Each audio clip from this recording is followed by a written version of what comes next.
Ahora vamos a hablar de San Francisco de Asís. Entre los autores santos que han marcado con su vida y sus escritos la vida espiritual de muchos cristianos, uno puede decir sin temor a exagerar que San Francisco de Asís toma un lugar principal. Y no porque escribiera mucho, sino por la forma en que organizó y enseñó a tratar a Jesús por medio del prójimo. Dejó una huella, al menos en el occidente cristiano, ¿no? Es de estos santos providenciales. Estamos en el siglo XII, a principios del siglo XIII, que es el centro de la Edad Media. Hemos pasado nosotros ya por la reforma de Cluny, que es como del año 800, y luego de ahí como en escalera pues se siguen los distintos brotes del monacato reformado, como los cistercienses, los trapenses, que es una orden de la Trapa en España, que es una rama a la vez de los cistercienses, fundada por Armando. Luego están los premonstratenses, que es una orden de canónigos regulares de derecho pontificio. Su nombre viene del lugar donde se originó, en Premontré, fundada por Norberto en 1120. Luego están los cartujos, que ya vimos en el capítulo pasado, que fueron fundados por San Bruno. Luego están los camaldulenses, fundada en Camaldoli, Italia, por Romualdo, de ahí viene su nombre. Bueno, pues todos ellos son monjes con inspiración benedictina. Pero de pronto, pues aquí aparece San Francisco de Asís, que no es monje benedictino. Por lo tanto, introduce en la iglesia una realidad nueva, ¿no? Llevada en la vida, en la práctica. Los hermanos en la pobreza. San Francisco, pues, según narra la biografía de San Buenaventura, fue un muchacho muy sano, tanto en lo humano como en lo espiritual. La vida juvenil de San Francisco de Asís, según San Buenaventura, está marcada por algunas travesuras. Le gustaba, junto con otros amigos, perturbar a los vecinos con canciones en la noche. Le gustaba vestir bien, tenía los medios para hacerlo, por las telas finas que vendía su padre. Pero, según San Buenaventura, pues él tenía un alma sana. San Francisco no permitía que se dijeran malas palabras en su presencia.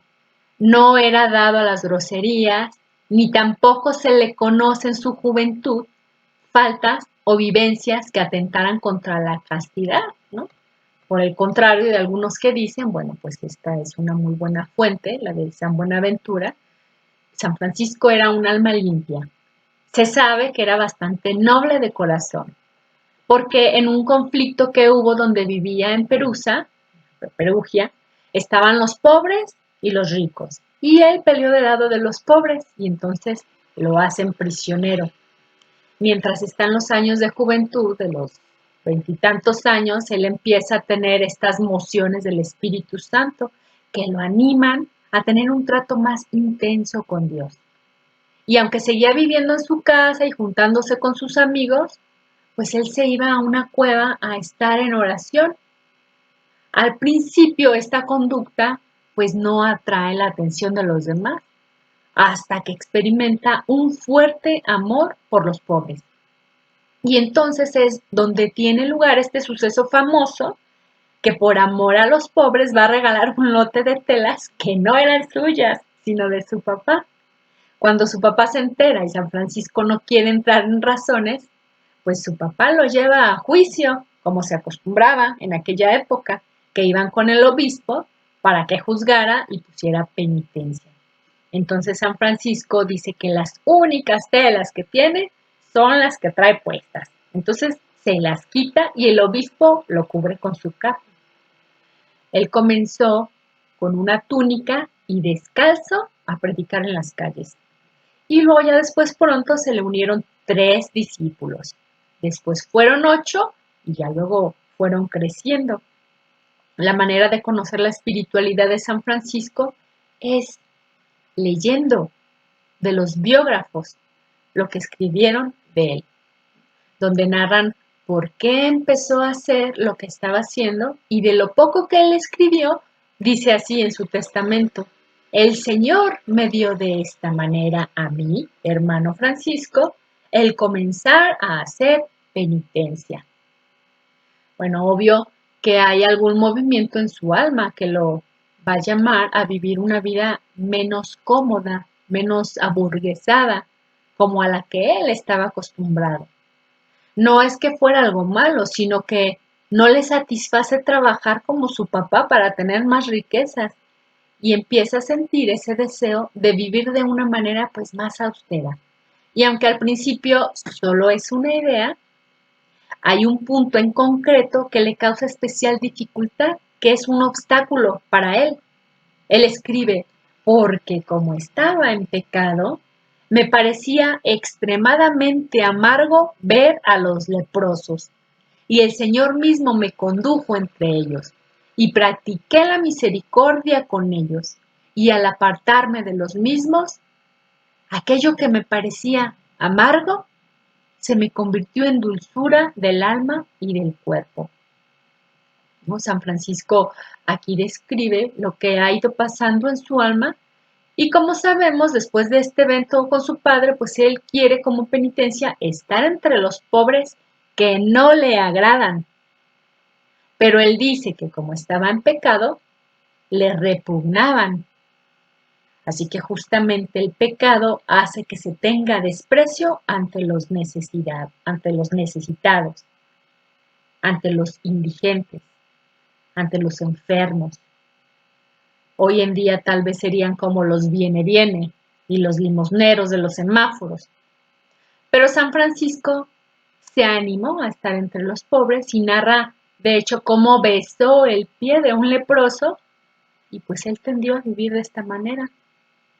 Después de tener, obviamente, este encuentro con Cristo, él escribe, el Señor me dio una tal fe en las iglesias que así sencillamente oraba y decía, te adoramos, Señor Jesucristo, también en todas tus iglesias que hay en el mundo entero, y te bendecimos porque por tu santa cruz redimiste al mundo. Pues a San Francisco de Asís le daba una gran devoción estar en las iglesias.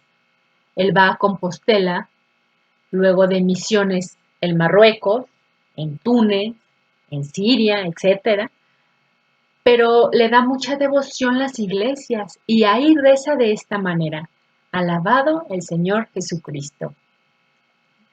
Y él sigue escribiendo, y después el Señor me dio y me da tanta fe en los sacerdotes que viven según la forma de la Santa Iglesia Romana, por el orden de los mismos, que si me persiguieran, quiero recurrir a ellos. Y si tuviera tanta sabiduría cuanta Salomón tuvo, y hallara a los pobrecillos sacerdotes de este siglo a las parroquias en que moran, no quiero predicar más allá de su voluntad. Y a estos y a todos los otros quiero temer y amar y honrar como mis señores. Y no quiero en ellos considerar pecado, porque discierno en ellos al Hijo de Dios. Y son señores míos. Y lo hago por esto, porque nada veo corporalmente en este siglo del mismo Altísimo Hijo de Dios, sino su santísimo cuerpo y su santísima sangre que ellos reciben y ellos solos administran a los otros. Pues bueno, él va a tener una piedad hacia el orden sacerdotal, al punto que él se va a considerar indigno y no va a querer jamás ser ordenado presbítero. Entonces, uno de los puntos que ahora vamos a ver es la obediencia que él tiene a esta jerarquía. Obviamente va a ser una pobreza dulce y no un celo amargo. Él va a transmitir este amor a la iglesia de Cristo, a las iglesias y a la jerarquía. La vida de San Francisco de Asís va a estar marcada por esta comunión y sumisión a la voluntad del Papa, los obispos y de las autoridades, como Cristo lo hizo. De hecho, más o menos así comienza la regla de San Francisco. El hermano Francisco promete obediencia y reverencia al señor Papa Honorio y a sus sucesores canónicamente elegidos y a la Iglesia romana.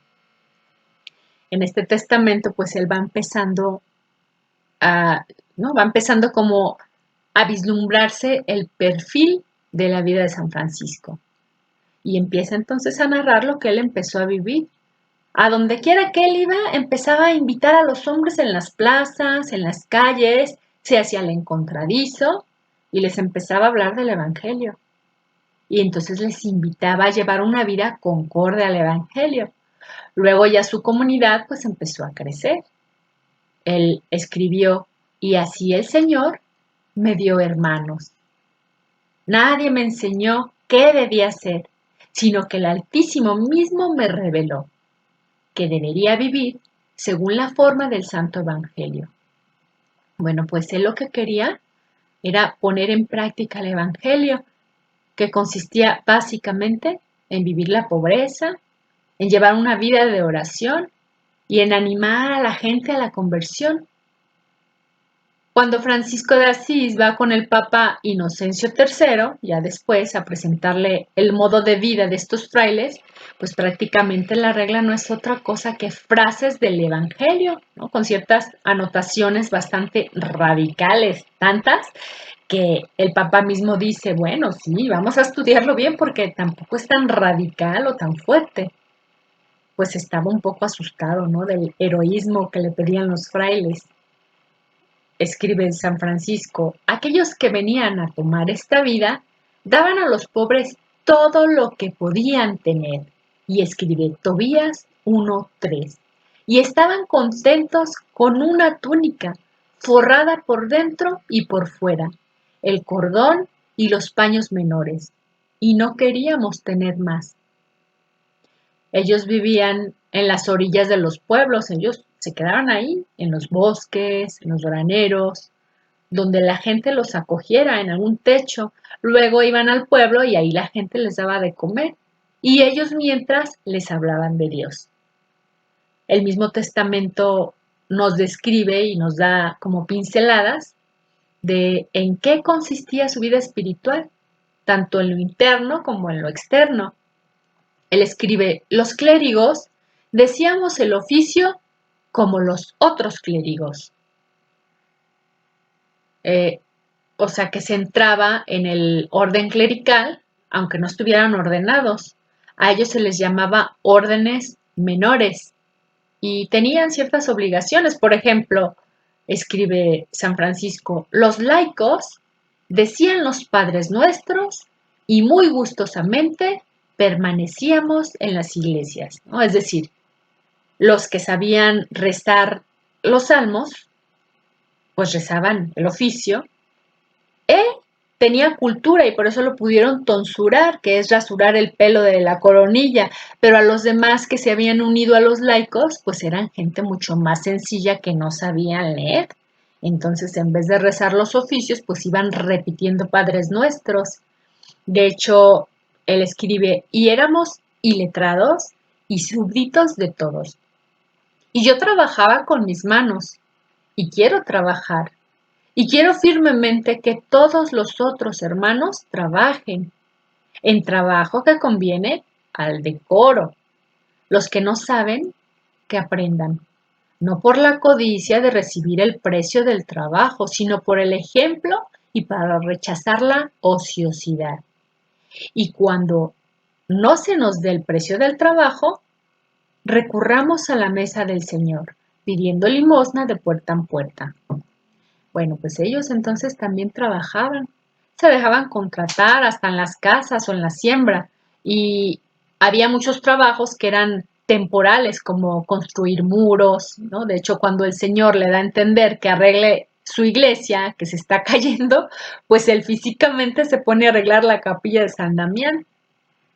Escribe, el Señor me reveló que dijésemos el saludo, el Señor te dé la paz, que de hecho es lo que dice el Evangelio, que el Señor les dé la paz. Y bueno, este testamento va diciendo cómo deben comportarse, ¿no? Cómo fueron los inicios y cómo en todo deben por obediencia asumir la regla franciscana. Dice, y no digan los hermanos, esta es otra regla, porque esta es una recordación, amonestación, exhortación y mi testamento que yo, hermano Francisco, pequeñuelo, os hago a vosotros, mis hermanos benditos.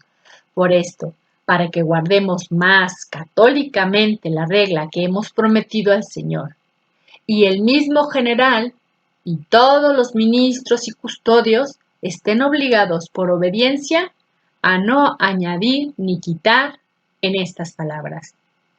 Y tengan siempre este escrito consigo junto a la regla. Pues la regla nos da una idea de cómo vivían y cuál era su forma de vida dentro de la espiritualidad franciscana. Obviamente que la pobreza pues va a estar muy resaltada en la regla, que de alguna manera pues nos da el tono de lo que San Francisco quería para sus hermanos. Primeramente dice cómo es que deben ser recibidos los que se quieren unir a ellos. Dice, si alguno quiere tomar esta forma de vida, que los ministros los examinen sobre la fe católica y los sacramentos de la Iglesia. Si cree todo esto y quiere profesarlo fielmente y guardarlo firmemente hasta el fin, y no tienen mujeres, en el caso de tenerlas, también las mujeres han entrado ya en el monasterio o les han dado licencia con la autorización del obispo diocesano, emitido ya el voto de continencia y siendo las mujeres de tal edad que de ellas no pueda originarse sospecha. Díganles las palabras del Santo Evangelio, que vayan y vendan todo lo suyo y lo distribuyan a los pobres. Bueno, pues estas son las palabras de Jesús al joven rico. Hay que examinarlos en la fe católica, dice San Francisco. Tienen que saberse el catecismo, porque pues es lo que van a predicar los frailes. El pueblo vivía en una ignorancia terrible, aunque bueno, hoy en día pues poco se sabe en el credo de los apóstoles, por ejemplo, ¿no? Lo que en aquella época sabían del cristianismo, pues era nada. Muchas veces rayaban en la superstición, aunque también ahora, ¿verdad? Entonces, bueno, pues buena parte de la predicación consistía en enseñarles la doctrina cristiana. A los pobres principalmente se les pedía que los que tuvieran cosas, pues las vendieran y si no las tenían, pues era suficiente la buena voluntad. Dice él, guárdense los hermanos de tener solicitud por las cosas temporales, ¿no? Y así pues se les va a ir exhortando a que no vivan de esta manera lujosa, perdiendo su espiritualidad entre las cosas materiales. Dice él, amonesto y exhorto a todos ellos a que no desprecien ni juzguen a quienes ven que se visten de prendas muelles y de colores, y que toman manjares y bebidas exquisitas. Al contrario, cada uno júzguese y despréciese a sí mismo. Bueno, pues esto lo decía él para evitarles la soberbia. Si alguien más se viste así, dice ustedes, no los juzguen. Pero les habla también de cómo se han de comportar y cuáles han de ser sus obligaciones, cómo deben vivir en la oración, trabajo y en el trato con los demás. En primer lugar, lo de la oración, él decía, si son clérigos, pues deben rezar el oficio como está mandado por la Iglesia de Roma. Dice, pero los laicos digan 24 Padres Nuestros por maitines, por laudes 5, por prima, tercia, sexta y nona, por cada una de estas horas, 7. Y luego por vísperas, 12, por completas, 7. Y luego al final dice, y oren por los difuntos. Pues se veía, ¿no? Que esta salmodia pues estaba bien reglamentado todo esto. Los maitines, antes de que salga el sol. Los laudes, al salir el sol. Y luego en la hora prima, después de salir el sol, como a las 6 de la mañana. Tercia es la tercera hora después del amanecer, que son como las 9 de la mañana. Sexta a las 12. Nona a las 3 de la tarde. Y luego las vísperas, pues era tras la puesta del sol, que habitualmente pues sería como a las 6 de la tarde. Y luego las completas, que son antes de dormir, generalmente a las 9 de la noche. Entonces ellos oraban 9 veces al día que pues se recogían, ¿no?, en esta oración. Y el número de Padres Nuestros pues está más o menos acomodado al número de los salmos o partes de estos oficios. De hecho es como va naciendo, ¿no?, el rosario que ahora conocemos. Pero luego también les hablaba del ayuno. Dice, y ayunen desde la fiesta de todos los santos hasta la natividad del Señor. O sea, del 1 de noviembre hasta Navidad. Dice, mas la Santa Cuaresma, que comienza en la Epifanía y dura 40 días continuos, la cual consagró el Señor con su santo ayuno, los que voluntariamente la ayunan, benditos sean del Señor. Y los que no quieren, no estén obligados, pero ayunen la otra hasta la resurrección del Señor. Y en los otros tiempos, pues no estén obligados a ayunar, sino el viernes. Pero en tiempo de manifiesta necesidad, no estén obligados los hermanos al ayuno corporal. Aconsejo de veras, amonesto y exhorto a mis hermanos en el Señor Jesucristo que, cuando van por el mundo, no litiguen ni contiendan con palabras, ni juzguen a los otros, sino sean apacibles, pacíficos y moderados, mansos y humildes, hablando a todos honestamente como conviene, y no deben cabalgar, a no ser que se vean obligados por una manifiesta necesidad o enfermedad. En cualquier casa en que entren, primero digan, paz en esta casa, y luego él pone una cita a confrontar con Lucas 10:5. Y, según el Santo Evangelio, séales lícito comer de todos los manjares que les ofrezcan. Confrontar con Lucas 10:8. Él pone las citas en sus escritos. Luego, pues, escribe acerca del modo de trabajar. Dice, los hermanos a quienes el Señor ha dado la gracia de trabajar, trabajen fiel y devotamente, de tal suerte que desechando la ociosidad, enemiga del alma, no apaguen el espíritu de la santa oración y devoción, al cual las demás cosas temporales deben servir. Y como pago del trabajo, reciban para sí y sus hermanos las cosas necesarias al cuerpo, excepto dinero. Y esto humildemente, como conviene a siervos de Dios y seguidores de la santísima pobreza.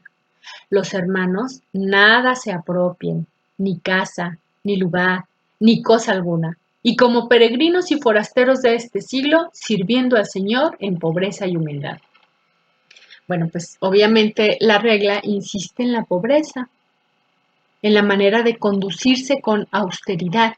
De hecho, San Francisco, sabiendo que la concupiscencia por el pecado original está presente en todos lados, pues tiene también algunas indicaciones sobre cómo ayudarse a corregir a los hermanos y cuáles son las faltas principales que deben evitar.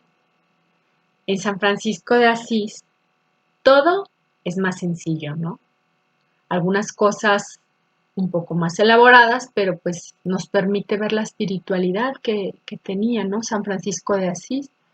Dice él, en cuanto a jerarquía, los hermanos que son ministros y siervos de los otros hermanos, visiten y amonesten a sus hermanos y corríjanlos humilde y caritativamente, no mandándoles nada que sea contrario a su alma y a nuestra regla.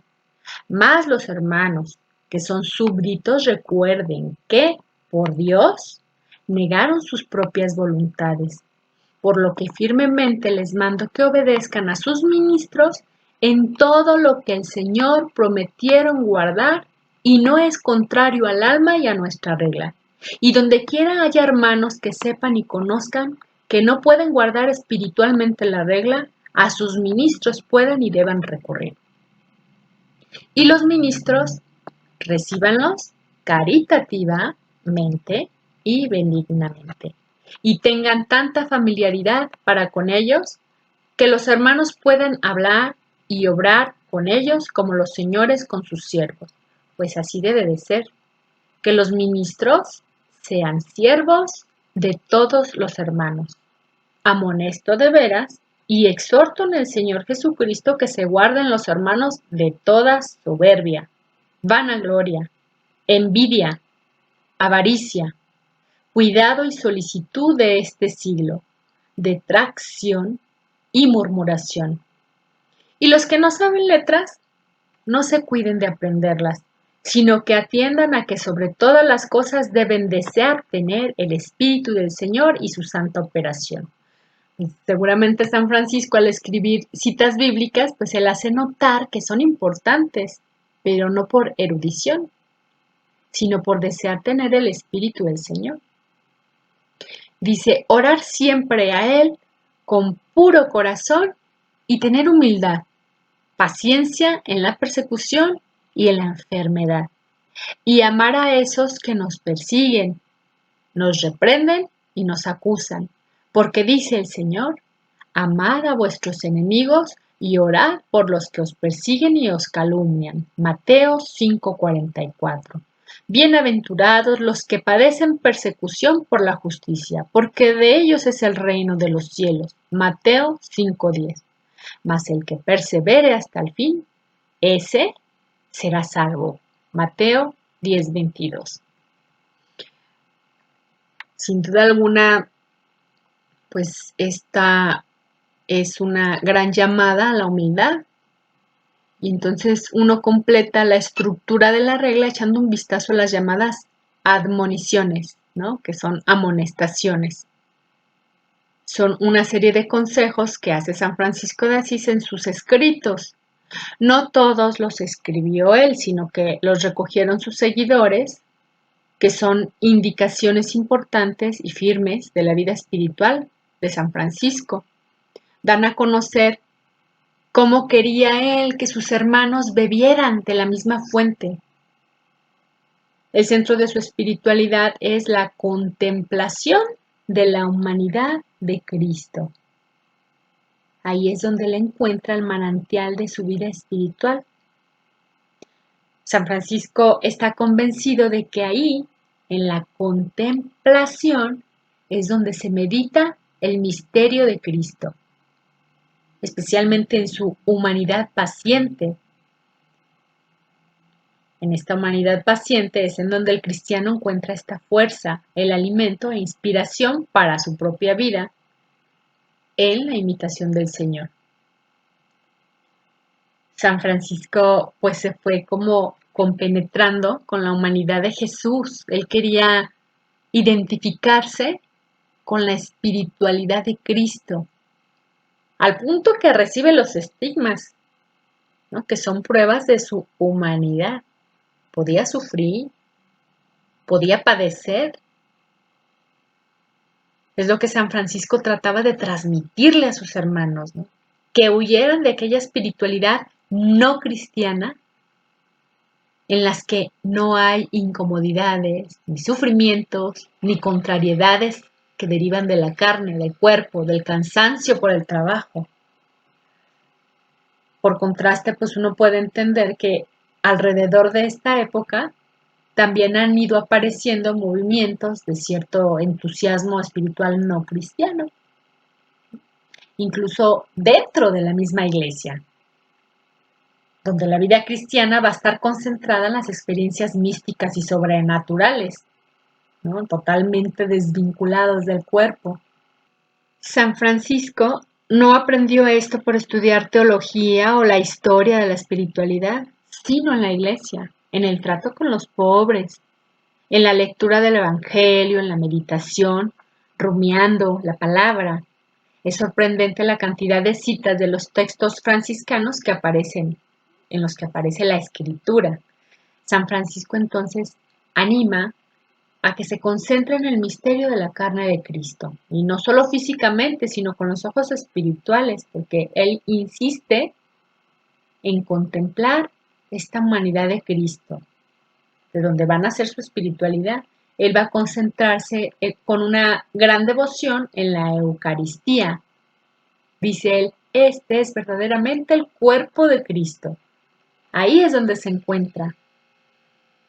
Dice, y por eso hemos de creer firmísimamente que este es su santísimo cuerpo y sangre, vivo y verdadero. Y así es como está el Señor en medio de nosotros. La escuela franciscana se va a caracterizar también por la devoción, pues, como vimos, a la humanidad de Cristo, al corazón de Cristo. San Buenaventura es sucesor de San Francisco, que predica esta devoción al corazón de Cristo, donde está concentrada la humanidad de Jesús. Van a hablar mucho de esto. Después de ahondar y de meditar y seguir a Jesús en su humanidad y pobreza, y de identificarse con el Señor, que fue pobre y obediente, pues San Francisco da unos puntos que son importantes, ¿no? Dice, el primero, ¿no? Que sería del mal de la propia voluntad. Dijo el Señor a Adán, come de todo árbol, pero del árbol de la ciencia del bien y del mal no comas. Confrontar con Génesis 2, 16, 17. Podía comer de todo árbol del paraíso, porque mientras no contravino a la obediencia, no pecó. Come, en efecto, del árbol de la ciencia del bien, aquel que se apropia su voluntad y se enaltece del bien que el Señor dice y obra en él, y así, por la sugestión del diablo y la transgresión del mandamiento, vino a ser la manzana de la ciencia del mal, de donde es necesario que sufra la pena. Pues esto es lo que saca San Francisco de su meditación. Se está refiriendo que al que se apropia de su voluntad y se enaltece, o sea, la desobediencia, que es un gran mal, que se compara con la transgresión original de Adán, es lo que le está comparando. Pero al comer de este árbol, dice, se convirtió para él la manzana en la ciencia del mal.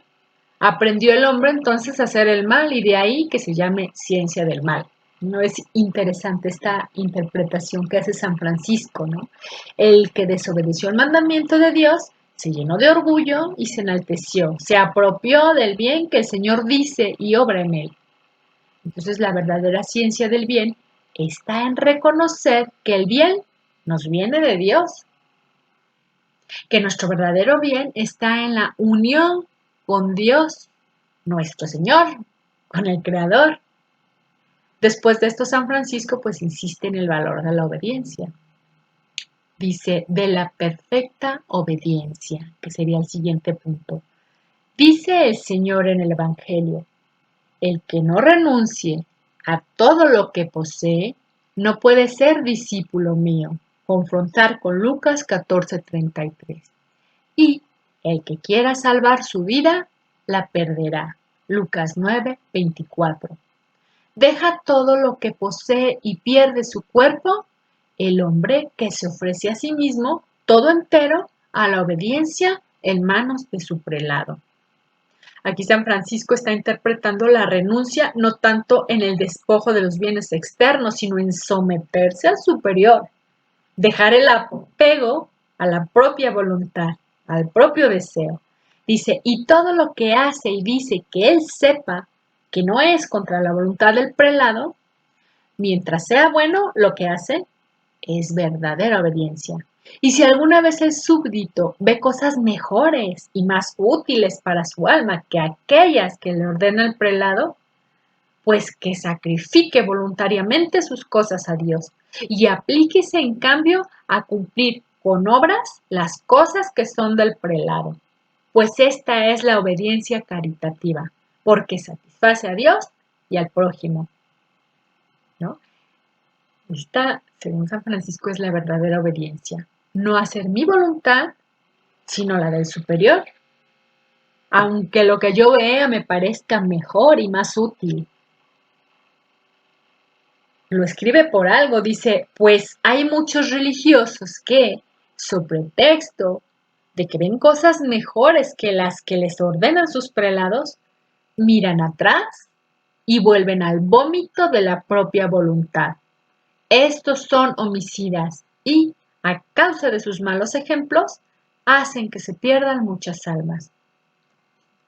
Indudablemente San Francisco está tratando de imprimir en sus discípulos la importancia de la perfecta obediencia. Él mismo dio ejemplo. Cuando se sometió a todas las autoridades de los lugares a los que iba, si le prohibían predicar, no predicaba. Si le decían que se fuera, se iba. Obviamente San Francisco pues también tiene en mente que pudiera suceder que el prelado estuviera totalmente fuera de la ley de Dios y entonces escribe. Pero si el prelado le ordena algo que sea contra su alma, aunque no le obedezca, sin embargo, no lo abandone. Y si a causa de eso sufriera la persecución de algunos, ámelos más por Dios. Pues quien sufre la persecución antes que querer separarse de sus hermanos, verdaderamente permanece en la perfecta obediencia, porque da su vida por sus hermanos, ¿no? Aquí me viene a la mente, por ejemplo, Lutero, ¿no? No permaneció, ni obedeció ni permaneció. En estas mismas amonestaciones, pues tiene él 28 pequeños capítulos que recogen como algunas tradiciones orales de San Francisco y que aparte de la obediencia, pues vienen también algunas virtudes o cualidades que San Francisco recomendaba con bastante sentido común. Algunas vienen en las escrituras y otra que San Francisco imprime, por ejemplo, escribe él de la imitación del Señor. Consideremos todos los hermanos al buen pastor, que por salvar a sus ovejas sufrió la pasión de la cruz. Las ovejas del Señor le siguieron en la tribulación y la persecución, en la vergüenza y el hambre, en la enfermedad y la tentación, y las demás cosas. Y por esto recibieron del Señor la vida sempiterna, de donde es una gran vergüenza para nosotros, siervos de Dios, que los santos hicieron las obras y nosotros, recitándolas, queremos recibir gloria y honor.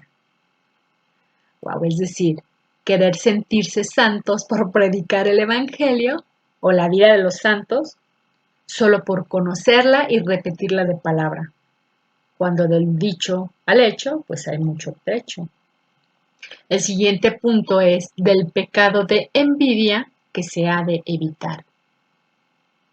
Dice el apóstol, nadie puede decir Señor Jesús sino en el Espíritu Santo. 1 Corintios 12:3. Y no hay quien haga el bien. No hay ni siquiera uno. Romanos 3:12. Por consiguiente, todo el que envidia a su hermano por el bien que el Señor dice y hace en él, incurre en el pecado de blasfemia, porque envidia al mismo Altísimo que dice y hace todo bien. Dicen que la envidia es el pecado por excelencia del diablo. Luego viene del castigo del cuerpo. Hay muchos que cuando pecan o reciben una injuria, con frecuencia acusan al enemigo o al prójimo. Pero no debe de ser así, porque cada uno tiene en su poder al enemigo, es decir, al cuerpo, por medio del cual peca. Por eso, bienaventurado aquel siervo que tiene siempre cautivo a tal enemigo entregado a su poder y se guarda sabiamente de él, porque mientras haga esto, ningún otro enemigo, visible o invisible, podrá dañarle. Otro punto de la paciencia. Bienaventurados los pacíficos, porque serán llamados hijos de Dios. Mateo 5:9. El siervo de Dios no puede conocer cuánta paciencia y humildad tiene en sí mientras todo le suceda a su satisfacción. Pero cuando venga el tiempo en que aquellos que deberían causarle satisfacción le hagan lo contrario, cuánta más paciencia y humildad tenga entonces, tanta tiene y no más, ¿no? O sea que solamente en estas situaciones pues van a ser oportunidades de hacernos crecer en la paciencia. Y hasta entonces vamos a saber qué tan pacientes somos. El siguiente punto es del religioso bueno y del religioso vano. Dice, bienaventurado aquel religioso que no encuentra placer y alegría sino en las santísimas palabras y obras del Señor, y con ellas conduce a los hombres al amor de Dios con gozo y alegría. Ay de aquel religioso que se deleita en las palabras ociosas y vanas y con ellas conduce a los hombres a la risa vana, ¿no? Obviamente es la risa escandalosa, que es una falta de virtud, que ya la tenemos bien estudiada, ¿no? Con San Benito. Luego viene de la virtud que ahuyenta el vicio. Escribe él, donde hay caridad, amor, hay y sabiduría, donde hay caridad y sabiduría, allí no hay temor ni ignorancia. Donde hay paciencia y humildad, allí no hay ira ni perturbación. Donde hay pobreza con alegría, allí no hay codicia ni avaricia. Donde hay quietud y meditación, allí no hay preocupación ni vagancia. Donde está el temor de Dios para custodiar su atrio, allí el enemigo no puede tener un lugar para entrar. Donde hay misericordia y discreción, modestia, allí no hay superfluidad ni endurecimiento. Estas son virtudes que ahuyentan los vicios de temor, de ignorancia, de ira, de perturbación, de codicia, de avaricia, preocupación y vagancia. Son términos poco clásicos de la lista de los vicios, ¿no?, que tenemos en los pecados capitales, pero en el vocabulario de la época de San Francisco, pues son más conocidos, ¿no? Y el último consejo que da aquí, el último punto, dice, hay que esconder el bien para que no se pierda. Bienaventurado el siervo que atesora en el cielo los bienes que el Señor le muestra y no ansía manifestarlos a los hombres con la mira puesta en la recompensa, porque el Altísimo en persona manifestará sus obras a todos aquellos a quienes le plazca. Bienaventurado el siervo que guarda en su corazón los secretos del Señor. San Francisco probablemente conocía la gran tradición patrística que viene en algunos libros de la Biblia, como Deuteronomio 29:29, ¿no?, que los padres de la Iglesia interpretan esto referido a los dones que Dios le da al alma, que son una cosa entre el alma y Dios, nada más, y que no está permitido mostrarlos. Por eso es bienaventurado el siervo que guarda en su corazón los secretos del Señor, ¿no? Como María, que meditaba todo en su corazón. Y no ansía manifestarlos a los hombres con la mira puesta en la recompensa o en la vanagloria, ¿no? Como si le pertenecieran. Todas las cualidades y experiencias que San Francisco tenía en la oración, lo que Dios le había hecho entender, todas las luces de parte de Dios, las guardaba a imitación de la Virgen María, que rumiaba pues todas las cosas y las guardaba en su corazón. Quizá esto se entiende porque en el ámbito de una vocación religiosa o monástica, ¿no?, donde lo propio es el crecimiento o la atención a las cosas de la vida espiritual, pues sería muy fácil caer en estas vanaglorias, ¿no?, donde quieren gritar a los cuatro vientos sus experiencias y crecimientos espirituales, ¿no? Como en un lugar en donde se dedican a las ventas, lo que más quiere uno pues es hablar de cuánto vendió para presumir a los demás. Ciertamente que esta regla de San Francisco pareciera pues muy dura de cumplir, ¿verdad? Sería como decir, ay, pues es que eran otros tiempos. Pero así como en el mismo Sermón de la Montaña, donde Jesús empieza a hablar desde el capítulo 5 de San Mateo y no para de hablar hasta terminar el capítulo 7, exhortando a hacer todas esas cosas que parecieran imposibles de cumplir. De hecho, una de las herejías más famosas de Lutero es la doctrina de la justificación por la fe, donde dice que es imposible para el hombre hacer el bien, donde supuestamente me cruzo de brazos y solo repito, creo que Jesús es mi Señor y Salvador y ya estoy salvo, ¿no? Pero si esto fuera así, entonces, ¿por qué Jesús se habría parado en la cima de la montaña a explicar estas instrucciones de vida, a exhortar a tanta gente a perdonar, a confiar en Dios, a no cometer adulterio? Y pues bueno, para concluir, por eso es que en la oración se pide su gracia. Si Jesús se está parando en el Sermón de la Montaña a decir que hagamos todas estas cosas, es porque se puede. Y si no se puede, hay que pedir su gracia en la oración. Hay que querer ser amigo de Dios con los hechos, como San Francisco, y pedirle a Dios, como San Agustín, que el alma quiera, Señor.